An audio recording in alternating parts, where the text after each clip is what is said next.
علی بھائی، اگلا سوال ہے، ہمارے سب کانٹیننٹ کے معاشرے میں مسلمانوں میں بھی یہ عقیدہ پایا جاتا ہے کہ شب جمعہ یعنی جمعرات اور جمعے کی درمیانی رات فوت شدہ رشتہ داروں کی روحیں اپنے اپنے گھروں میں لوٹ آتی ہیں۔ چنانچہ ان روحوں کو خوش کرنے کے لیے مولویوں کو کھانا بھجوایا جاتا ہے ہاں یہ بات ہے سر، تاکہ اس کا ثواب روحوں تک پہنچ جائے اور وہ روحیں خوشی خوشی واپس چلی جائیں۔ پلیز اس حوالے سے کوئی شرعی دلیل ہو تو بیان فرما دیں۔ شریعت کا ایسے کیا لینا دینا میرے بھائی، یہ تو بابوں کی کہانی ہے۔ ہم اس پہ ہی کہیں گے، پہلے تو وہی عرض کریں گے کہ مرنے سے پہلے اے مسلمان کر لے اس پہ غور، کتابوں کا خدا اور ہے، بابوں کا خدا اور یہ تو ایک لائٹر موڈ میں نے بات کی۔ سورہ بنی اسرائیل کی آیت نمبر 36 ہے، جو 10 کمانڈمنٹس آئی ہیں ان میں سے 9th کمانڈ ہے، وَلَا تَقْفُ مَا لَيْسَ لَكَ بِهِ عِلْمٌ ان السمع والبصر والفؤاد كل اولئک کان عنہ مسئولا۔ انسان کسی چیز کی پیروی اس وقت تک مت کر جب تک کہ تجھے اس کے بارے میں ڈیفینٹ علم نہ حاصل ہو جائے۔ بے شک کان، آنکھیں اور عقل، دل یا دماغ، کوئی بھی چیز، اس کے بارے میں تجھ سے پوچھا جائے گا کہ ان 3 انسٹرومنٹس کو استعمال کر کے تم نے حق بات تک پہنچنے کی کوشش کیوں نہیں کی۔ تو مجھے بتائیے، کیا ریویلڈ نالج میں جو کتاب و سنت کا علم ہے یا ایکوائرڈ نالج میں کہیں یہ بات ملتی ہے، یہ والی کہانی کہ روحیں واپس آ جاتی ہیں؟ یہ تو ہندوؤں سے مستعار لیا گیا عقیدہ ہے۔ ان کے ہاں یہ آتما کا ایک کانسیپٹ ہے کہ جو بری آتما ہے وہ بھٹکتی رہتی ہے اور اچھی آتما جو ہے وہ پیس کے اندر چلی جاتی ہے۔ وہ تو جناب، وہ تو یہ کہتے ہیں زلزلہ بھی آتا ہے، گائے نے ایک سینگ کے اوپر اٹھایا ہوا ہے کیا نام ہے زمین کو، اور جب تھک جاتی دوسرے پہ، تو یہ ساری توہمات ہیں۔ کالی بلی راستہ کاٹ دے، نحوست ہے، توہمات ہیں۔ جوتی پہ جوتی چڑھ جائے، سفر لکھا ہوا ہے، توہمات میں سے ہے۔ کوا گھر کی منڈیر پہ بولے تو کوئی مہمان آنے کا پیش خیم ہے، یہ سب توہمات ہیں۔ رات کے وقت جھاڑو نہیں دے سکتے، ناخن نہیں کاٹ سکتے، اتنی تہمت پرستی جو ہے وہ چل رہی ہے ہمارے معاشرے کے اندر۔ چونکہ ہم لوگ ہندوؤں کے ساتھ رہے ہیں، لہذا یہ ساری باتیں وہیں سے آئی ہیں کہ روحیں واپس آ جاتی ہیں گھروں میں۔ کوئی روح نے ادھر آ کے کیا کرنا ہے؟ وہ تو سورۃ المطففین میں ہے کہ وہ علیین اور سجین کے اندر ہے۔ نیک روحیں جو ہیں علیین میں، بری جو ہیں سجین کے اندر ہیں۔ ان کا اب اس دنیا کے ساتھ کیا لینا دینا ہے؟ ہر بندے کی ایک یونیک روح ہے، انڈیپینڈنٹ روح ہے، اس کا دوسرے کی روح کے ساتھ کوئی تعلق نہیں ہے۔ تو دوسرے کے جسم میں جانے کی بات ہی نہیں ہے، بھٹکنے کی بات ہی نہیں ہے۔ بیسیکلی شیاطین ہیں جو اب چونکہ شیطان جو جنات کے اندر شیطان موجود ہیں ان کو تو ہم لوگ دیکھ نہیں سکتے، تو وہ مختلف قسم کی شکلیں دھار کے پبلکلی آ جاتے ہیں سامنے، تو لوگ سمجھتے ہیں یہ اسی بندے کی کوئی روح آ گئی ہے واپس۔ اس طریقے سے نہیں ہوتا، یہ بالکل جھوٹی باتیں، اسلام کا اس سے کوئی تعلق نہیں ہے۔ باقی جمعراتیں جو بیچتے ہیں وہ روٹی روزی ان کی چلنے دیں آپ، وہ جمعراتوں کی وجہ سے ہی تو یہ عقیدہ انہوں نے گھڑا ہوا ہے۔ ویسے ان کو بھی آپ جا کے ایک سائڈ پہ کر کے پوچھیں نا کہیں لکھا ہے تو کہیں گے ہے کوئی نہیں ہے، لیکن اصالِ ثواب کے لیے ہمیں جمعرات دے دیا کریں۔ تو ٹھیک ہے، میت کی طرف سے صدقہ ہو سکتا ہے، میرا تو اس کے اوپر لیکچر ریکارڈڈ ہے، مسئلہ 74، میت کی طرف سے صدقہ اور خیرات کا ثواب اسے ملتا ہے۔ صحیح مسلم میں حدیث ہے کہ میت کو 3 اعمال کا ثواب پہنچتا ہے۔ نمبر 1، علم کی بات جو اس نے اپنی زندگی میں کی، اس کے مرنے کے بعد بھی اسے ثواب ملے گا، جیسے امام بخاری امام مسلم کو مل رہا ہے۔ دوسرا، صدقہ جاریہ، جو اپنی زندگی میں کوئی نیکی کا کام کیا اس کے بعد بھی جاری رہا، اسے ثواب ملے گا۔ تیسرا، نیک اولاد جو اس کے لیے دعا کرتی ہے۔ اور اسی کو سپورٹیو سنن نسائی میں حدیث ہے، بخاری مسلم میں بھی اس کا کچھ حصہ موجود ہے، جو سعد ابن عبادہ سفر میں تھے تو ان کی ماں پیچھے سے فوت ہو گئی، ان کا یا رسول اللہ میرا ارادہ ہے کہ میں اس کی طرف سے صدقہ کروں تو اسے ثواب ملے گا۔ آپ نے فرمایا ہاں، تو انہوں نے کنواں کھدوا دیا اور اس کا نام ہی پڑ گیا، یہ ام سعد کا کنواں ہے۔ تو وہ صدقہ اور خیرات کریں، مولویوں کی روٹی روزی لگا کے رکھیں، لیکن باقی ان سے زیادہ حقدار آپ کے غریب رشتہ دار ہیں، غریب ہمسائے ہیں۔ مولوی تو یقین کریں آلموسٹ روزانہ ہی چھوٹا گوشت کھا رہے ہوتے ہیں، وہاں لوگ بکرے دے کے جاتے ہیں۔ غریب رشتہ داروں کو کوئی جو ہے ایک چھٹانگ چھوٹا گوشت لے کے دینے کے لیے تیار نہیں ہے، اور یہ لوگ عیاشی کی زندگی گزار رہے ہوتے ہیں۔ آپ ان سے پوچھیں، وہ کہتے ہیں دیکھیں یہ تو برکت ہے، ہم نے علم دین حاصل کیا تھا تو ہم کھا رہے ہیں۔ یہ لادہ بات ہے کہ قرآن میں آتا ہے کہ اللہ کے نیک بندوں کی نشانی ہے جو اپنے مال میں سے دیے ہوا اللہ کی راہ میں خرچ کرتے ہیں، لوگوں کا دیا ہوا اپنے اوپر خرچ نہیں کرتے۔ بالکل 180 ڈگری ہے، لیکن قرآن پڑھا ہو تو پھر پتہ ہونا ان کو۔ بھالے اس کا جواز موجود ہے، یعنی غریبوں کو، چاہے وہ علماء کرام ہوں یا ائمہ مساجد ہوں، آپ کھلا سکتے ہیں، لیکن یہ جو عقیدہ وابستہ کیا ہوا نا، بالکل جھوٹا عقیدہ ہے۔ قرآن تو بالکل اپنے مقدمے میں واضح ہے۔ سورہ یاسین کے اندر اللہ تعالیٰ نے واضح طور پہ فرمایا، آپ سورہ یاسین 22ویں پارے سے شروع ہو کے 23ویں میں ختم ہوتی ہے، تو آپ پہلے ہی صفحہ جو ہے نا 23ویں صفحے کا، اس میں اللہ تبارک و تعالیٰ نے فرمایا، آیت نمبر ہے 31، الم یروا کم اہلکنا قبلہم من القرون انہم الیہم لا یرجعون، کیا انہوں نے نہیں دیکھا کہ ہم نے ان سے پہلے کتنی امتیں ہلاک کر دی ہیں، وہ اب کبھی بھی واپس دنیا میں لوٹ کے نہیں آنے والی۔ وَإِن كُلٌّ لَمَّا جَمِيعٌ لَدَيْنَا مُحْضَرُونَ، اور ان سب کے سب لوگوں کو اللہ تعالیٰ کے حضور جمع کر کے حاضر کیا جائے گا، یعنی قیامت سے پہلے وہ دنیا میں نہیں آ سکتے۔ اور جناب جو سورۃ الواقعہ کی رکت انگیز آیات ہیں نا، سورۃ الواقعہ پارہ نمبر 27 میں بالکل اینڈ پہ جا کے سیکنڈ لاسٹ سورت آتی ہے، اس میں اللہ تبارک و تعالیٰ نے اس ٹروتھ کو ریویل کیا ہے۔ اللہ فرماتا ہے فلولا اذا بلغت الحلقوم، تو کیوں نہیں ہوتا کہ جب روح جو ہے وہ گلے میں جا کے اٹک جاتی ہے، یعنی کسی کی موت کا وقت آ جاتا ہے، نزع کا وقت،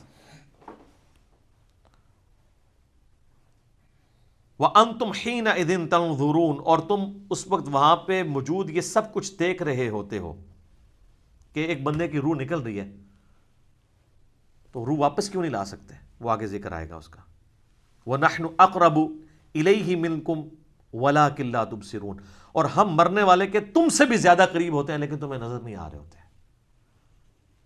ظاہر اللہ اپنی شان کے لائق، نحن اقرب الیہ من حبل الورید، وہ ہماری رگے جان سے بھی زیادہ قریب ہے۔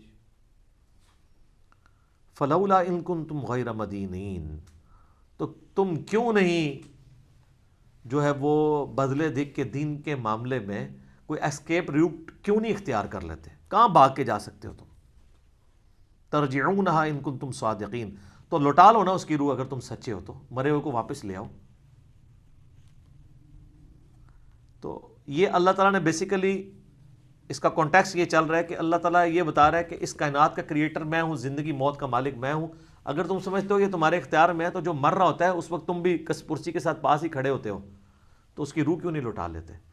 یہ بھی اس کے ثبوت میں ہے کہ جو بندہ مر گیا وہ اب دنیا میں واپس نہیں آئے گا، یہ بالکل اجماعی عقیدہ ہے، اس کے خلاف کوئی عقیدہ رکھتا ہے تو وہ کفری ہے۔ البتہ صحیح بخاری اور صحیح مسلم میں اشارتاً موجود ہے روح کا لوٹنا اس حوالے سے کہ وہ قبر کے اندر، جیسا کہ برزخی معاملہ ہے، ہمیں نہیں پتا، کہ جب مردے کو دفنا کے جاتے ہیں تو وہ جانے والوں کے قدموں کی آہٹ بھی سنتا ہے تاکہ اس کی حسرت میں اضافہ ہو اگر بدکار ہے، اور نیکوکار ہے تو وہ خوش ہو جائے کہ میں اپنے مال اپنے ساتھ لے کے آیا تھا۔ وہ تو بخاری میں آتا ہے میت اپنی چارپائی پہ کلام کرتی ہے دفنانے سے پہلے، جن و انس کے سوا ساری مخلوقات سنتی ہے، کیونکہ وہ مکلف ہے نا، شریعت کے مکلف ہے نا، اور اگر یہ سن لیں تو بے ہوش ہو جائیں۔ وہ کہتی ہے مجھے کدھر لے کے جا رہے ہو، اور نیک میت کہتی ہے مجھے جلدی جلدی اس طرف لے جاؤ۔ یہ جناب بڑا خطرناک معاملہ ہے۔ اللہم انی اعوذ بک من عذاب جہنم ومن عذاب القبر ومن فتنة المحیا والممات ومن شر فتنة المسیح الدجال۔ بخاری مسلم میں حدیث ہے، نبی الاسلام نے فرمایا، سورہ ابراہیم کی آیت نمبر 27 ہے نا، یثبت اللہ الذین آمنوا بالقول الثابت فی الحیات الدنیا وفی الآخرہ، کہ اللہ تعالیٰ اہل ایمان کو دنیا کی زندگی میں بھی اس قول پر ثابت قدم رکھتا ہے اور آخرت کی زندگی میں بھی۔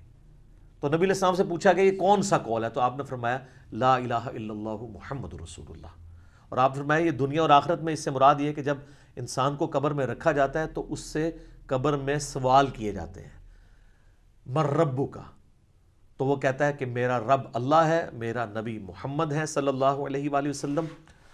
اور پھر نبی الاسلام نے یہ آیت پڑھ کے کہا کہ یہ قرآن میں بھی اس بات کا ثبوت ہے کہ اللہ تعالیٰ اسے ثابت قدم رکھتا ہے قبر کے سوالات کے اندر۔ تو قبر کے اندر جو اس سے سوال کیے جاتے ہیں، وہ جو روح کا لوٹنا ہے وہ برزخی ہے، وہ دنیا میں نہیں آ رہی ہوتی، نہ اس کو کوئی کیمرہ لگا کے آبزرو کر سکتا ہے، یہ بھی ذرا ذہن میں رکھیے گا، کوئی آبزرو بھی نہیں کر سکتا، فرشتوں کو آبزرو نہیں کر سکتا۔